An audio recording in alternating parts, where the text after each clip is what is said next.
In summary, special events are essentially a public good. I'm certain that some events might cause some problems, but let's attempt to deal with these problems with a fly swatter, not a sledgehammer.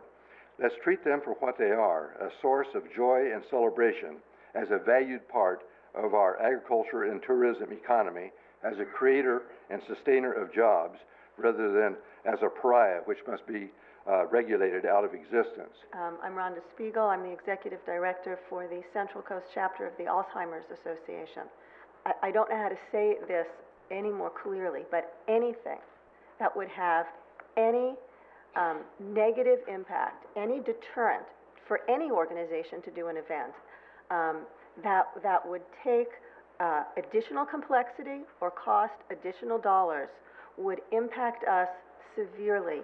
We are an organization of 4 in this county. Good morning. Paul Hoover, representing the Paso Robles Wine Country Alliance, made up of wineries and growers. I know, Ms. Christie, you referenced to that I probably have taken the morning off and didn't need to be here. And I think that's part of it, the clarification necessary. Our parcels are zoned ag, and so how we fit into all of this, you're correct. I think as I held the door for you and another commissioner, I think as you walked in today, and you referenced to, can you believe all the emails? And then your specific comment as I hold the door was, wineries are next. Now, as listening to you, I believe you were using a facetious tone. I was being facetious, so Mr. Hoover. Thank you for that clarification. But you can only imagine my heart, and I almost closed the door as you said that.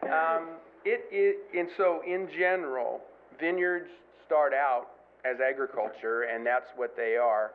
Groups that come here and represent themselves as representing ag tourism and requesting that you don't do anything to allow them to become something other than agriculture, I don't think they're sincere.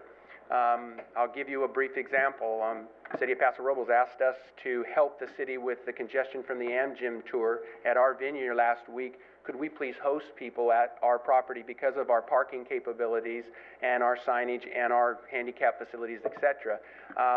You know, that is an example of us doing something to try to help out an event. Now, your language, I would love it to not be so for nonprofit. Agriculture at some point needs to be for profit, or it will be like my grandfather's orange grove in Los Angeles. It's not there anymore, you guys, and I can't even find any dirt within 10 miles of it. So I think this commission has to be sensitive. Agriculture will be outvoted as to who gets elected in this county, in my opinion, forevermore.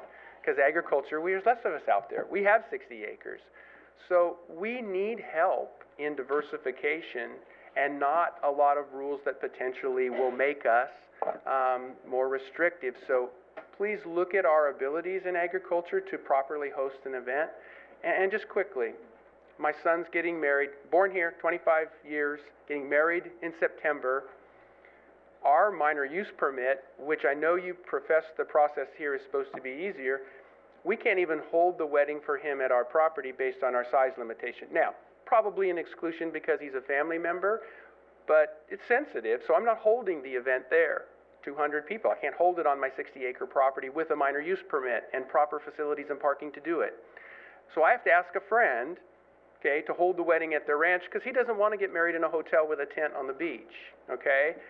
So what you're proposing with this ordinance is I have to find a friend who wants to do that for free and who may not even have the right facilities for it, and some of my friends have those capabilities. So please just be sensitive. I think you've heard a lot of feedback. Vineyards and wineries are part of agriculture, and so written definitions, clarifying. Thank you, Mr. Hoover. Your time is up. Thank you. I am Eric Greening, and I'm on both sides of this. I have kind of dogs in the fight. Could we perhaps apply numerical thresholds to vehicles instead of people?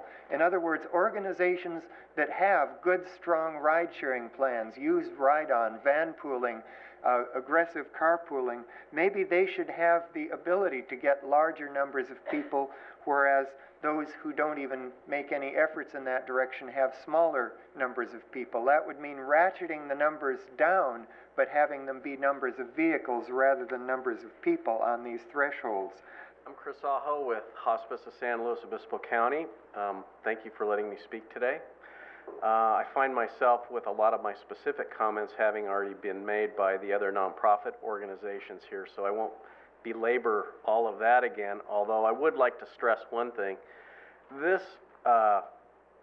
tightened event ordinance, I think it was born in a time of strong economy, and as everybody here knows today, you know, we're in a very, very weak economy.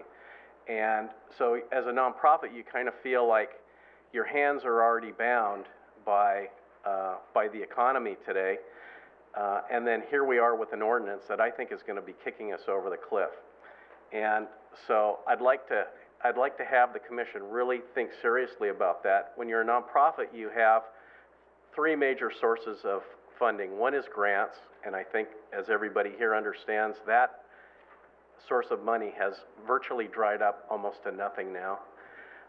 You also have individual and business donations, which still continue, but at a much lower level.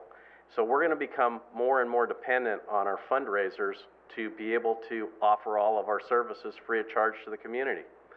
We're on 12-month planning cycles, so we can't be waiting until 2 or 3 weeks before the event to find out if we're going to be able to get a permit or not, just because somebody doesn't like the fact that, you know, there's too much parking in downtown Avila, or somebody can go out to the back corner of their property and they can hear music or something. I mean, that will make it so that we can't even hold these events anymore. So I'd like to have you take that into account and talk specifically, maybe at a later date, about what this is going to mean for large events there. Thank you, Mr. Aho.